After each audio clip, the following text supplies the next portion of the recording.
Halo, wassalamualaikum warahmatullahi wabarakatuh. Perkenalkan, nama saya Dita Putri Mandiri, nomor induk mahasiswa 2021008002, kelas MN21C. Di sini saya akan menjelaskan akuntansi manajemen mengenai akuntansi pertanggungjawaban. Dengan dosen pengampu Dr. Gustian Juanda.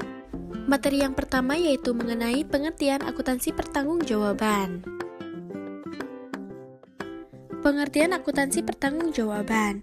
Akuntansi pertanggungjawaban adalah sebuah konsep maupun sistem akuntansi yang dikaitkan dengan pusat pertanggungjawaban yang ada di dalam sebuah lembaga atau perusahaan. Istilah ini mengacu pada proses pelaporan bagaimana kinerja manajer pusat dalam mengatur pekerjaan yang berada dalam kuasanya. Tanggung jawab ini akan mengukur seberapa tepat rencana dan juga tindakan dari setiap pusat pertanggungjawaban di perusahaan. Dengan begitu, sistem akuntansi satu ini mendorong para manajer untuk selalu berperan aktif dalam mencapai tujuan dengan baik dan efektif. Laporan pertanggungjawaban ini juga disajikan untuk memberitahukan informasi mengenai pendapatan dan juga biaya terkait berbagai kegiatan pada bagian manajemen. Di dalam akuntansi pertanggungjawaban ini juga berisikan tahap perkembangan sekaligus cara pengendalian biaya yang ada, baik produksi maupun non-produksi. Semua informasi tersebut dihubungkan kepada manajer yang memiliki wewenang dan juga bertanggung jawab terhadap suatu yang berada di bawah kewenangannya, mulai dari pendapatan, biaya produksi, dan non-produksi hingga aktiva. Nah, di sini ada dua bagan, yaitu mengenai sentralisasi dan desentralisasi.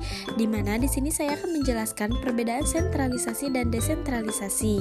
Sentralisasi merupakan pengambilan keputusan yang dilakukan pada manajemen puncak, sedangkan manajemen level bawah hanya bertugas mengimplementasikan keputusan tersebut. Sedangkan untuk desentralisasi, pengambilan keputusannya dilakukan oleh suatu manajemen dan hanya diimplementasikan pada manajemen tersebut. Alasan menggunakan desentralisasi yaitu: yang pertama, mudah mengumpulkan informasi. Yang kedua, perusahaan lebih fokus pada rencana strategis. Yang ketiga, training dan motivasi manajer. Yang keempat, meningkatkan kompetisi antar divisi. Syarat menerapkan akuntansi pertanggungjawaban. Yang pertama, struktur organisasi. Yang kedua, biaya anggaran. Yang ketiga, sistem akuntansi, dan yang keempat, sistem pelaporan biaya pengeluaran. Adapun manfaat akuntansi pertanggungjawaban. Yang pertama, untuk menyusun anggaran. Terdapat peran yang melakukan penyusunan anggaran, melaksanakan sebagian aktivitas hingga sumber daya yang melaksanakan perannya. Sumber daya yang disediakan pun akan diukur dengan standar yang sudah ditetapkan. Yang kedua yaitu memantau kinerja manajer. Hubungan antara informasi akuntansi dan juga manajer cukup berperan penting.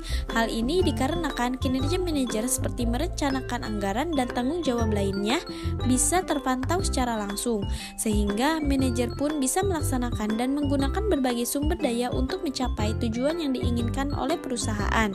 Yang ketiga yaitu motivasi manajer. Dampak dengan adanya laporan akuntansi ini bisa sangat penting untuk memotivasi para manajer.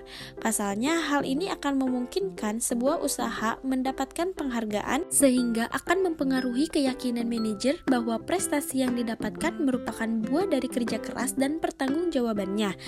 Berdasarkan informasi akuntansi yang akurat, dengan begitu kinerja menjadi lebih meningkat daripada sebelumnya. Jenis-jenis pusat pertanggungjawaban.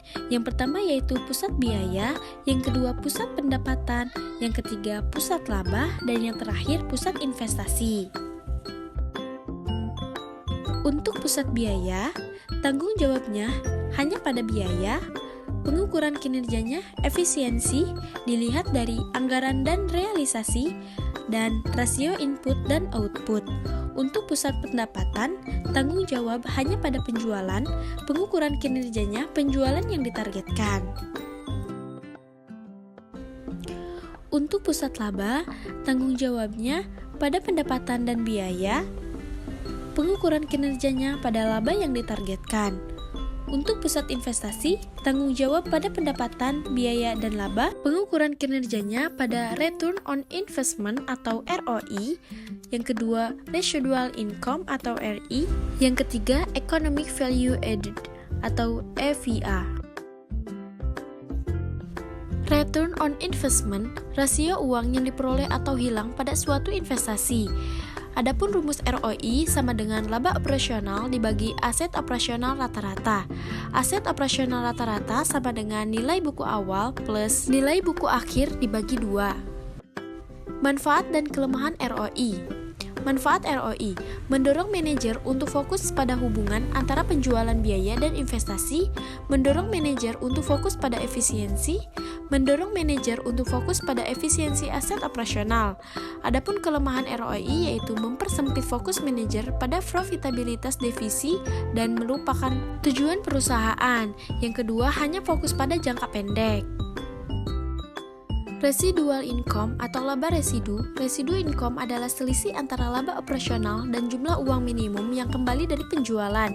RI sama dengan laba operasional dikurangi tingkat pengembalian minimum dikali aset operasional rata-rata. Manfaat dan kelemahan RI. Manfaat RI memberikan pandangan yang berbeda untuk profitabilitas. Kelemahan RI yaitu fokus pada jangka pendek, yang kedua perbandingan langsung cukup sulit. Nah, itulah penjelasan mengenai akuntansi pertanggungjawaban. Semoga dapat bermanfaat. Wassalamualaikum warahmatullahi wabarakatuh.